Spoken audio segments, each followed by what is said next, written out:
रोजी कहाँ से आती है? हिस्सा अव्वल, भूख का इम्तिहान। कराची के एक पुराने और खस्ता हाल महल्ले की एक गिल्ली में एक छोटे से कच्चे मकान के अंदर गुर्बत, खामोशी और फाका एक साथ बसे हुए थे। यहाँ रहता था बशीर अहमद, जो एक आम मजदूर था।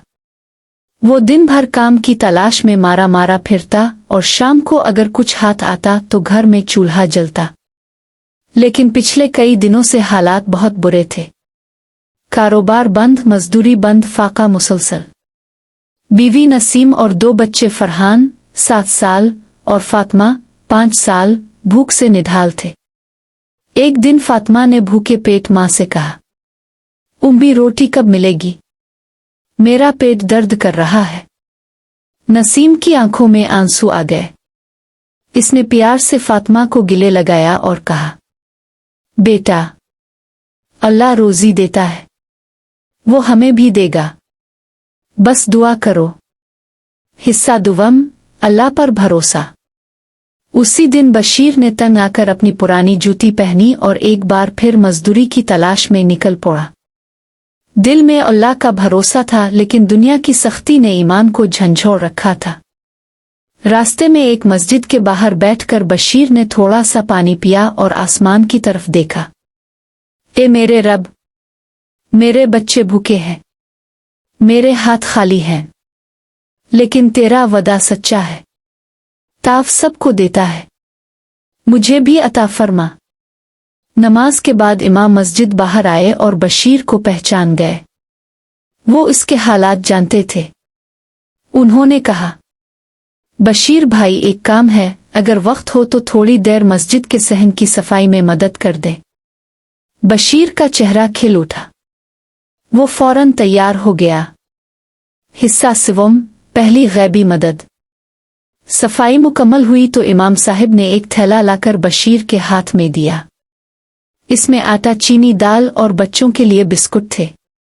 बशीर की आंखों से आंसू बहने लगे। मौलाना साहिब, ये अपने। मौलाना मुस्करा कर बोले, ये अल्लाह का फजल है।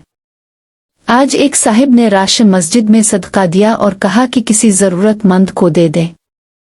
अल्लाह ने शायद तुम्हें जान लिया। बशीर ने दिल से अल्लाह का शुक्र अदा किया। इस दिन पहली बार कई दिनों के बाद चूल्हा जला, बच्चे मुस्कराए और नसीम ने भी सजदा शुक्र अदा किया। हिस्सा चहारुम, आजमाइश का तसलसल। अगले दिन फिर से रोजी की तलाश शुरू हुई।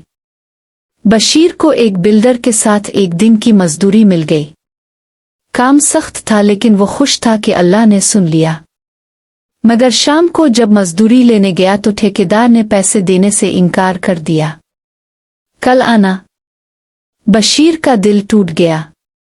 खाली हाथ वापस आकर उसने बीवी को सब कुछ सच सच बता दिया। नसीम बोली, परेशान ना हो, हम फिर सब्र करेंगे। अल्लाह ने आज तक हमें अकेला नहीं छोड़ा। हिस्सा पंजुम, ईमान का चिराग। उसी रात बशीर ने तहज्जुद में उठकर अल्लाह के हुजूर रोते हुए दुआ की, आ अल्लाह, मैं तेरा बंदा हूं, मुझ पर अपनी रहमत नाजिल फरमा, मुझे रोजी दे, मेरे ईमान को कमजोर ना होने दे। फिर इसने कुरान खोला और एक आयत पर नजर गई। तर्जमा, तुम्हारी रोजी आसमान में है और वो भी जिसका तुमसे वदा किया गया है। सूरा अल-ज़ारियात आयत 22। इस आयत ने इसके दिल को ताज़ा कर दिया। हिस्सा शशम, गैर मुतवक्के मदद। अगले दिन जब वो इसी बिल्डर के पास गया तो वहां एक नया शख्स मौजूद था। इस शख्स ने बशीर से बात की, इसका अखलाक देखा और कहा, मैं एक एनजीओ में काम करता हूं। हमें एक ईमानदार शख्स की तलाश थी जो गरीबों में राशन बांटे। क्या आप दिन में चंद घंटे निकाल सकते हैं? बशीर की आंखें चमकने लगे। इसने फौरन हामी भर ली। हिस्सा हफ्तम, रिस्क का दरवाजा खिलता है।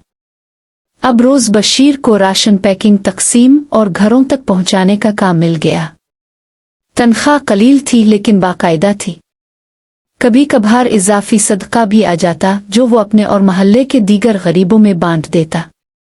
एक दिन इसी तंजीम के एक साहिब ने बशीर से कहा, हमें तुम्हारी दियानतदारी पसंद आई है, क्या तुम हमारे स्टोर का निगरान बनना चाहोगे? ये वो दिन था जिसके लिए बशीर ने सजदों में आंसू बहाए थे। हिस्सा हश्तम, अल्लाह का निज़ाम। अब बशीर के घर में रिस्क की कमी न थी, लेकिन वो अब भी गरीबों का साथ देता, उनके घरों तक मदद पहुंचाता और हर दिन अल्लाह का शुक्र अदा करता। इसकी बीवी नसीम अक्सर बच्चों को कहती, याद रखो रोजी अल्लाह देता है, इंसान सिर्फ वसीला है। हिस्सा नहम, सबक आमोज अंजाम। एक दिन एक शख्स ने बशीर से पूछा, यार तुम्हें ये सब कैसे मिला? कहाँ से आई ये रोजी? बशीर ने मुस्करा कर कहा, मेरी रोजी आसमान से आई, वहां से जहां से परिंदों को मिलती है, चौनटियों को मिलती है और उनको भी मिलती है जिनके हाथ नहीं होते, जुबान नहीं होती। बस अल्लाह पर यकीन रखो, इससे मांगो और सब्र करो, वो देता है, जब तुम्हें भी और मुझ जैसे गुनाहगार को भी। इख्तिताम, पैगाम। इस कहानी से हमें क्या सबक मिलता है? रोजी का मालिक सिर्फ अल्लाह है। जो अल्लाह पर तवक्कल करता है वो इसे ऐसी जगह से रोजी देता है जहां से वो गुमान भी नहीं करता। सब्र, दुआ और तवक्कल, यही किलीद है फ़क्र से फ़ख्र तक के सफ़र की। रिस्क की क़िल्लत अल्लाह की नाराज़गी नहीं बल्कि आज़माइश हो सकती है।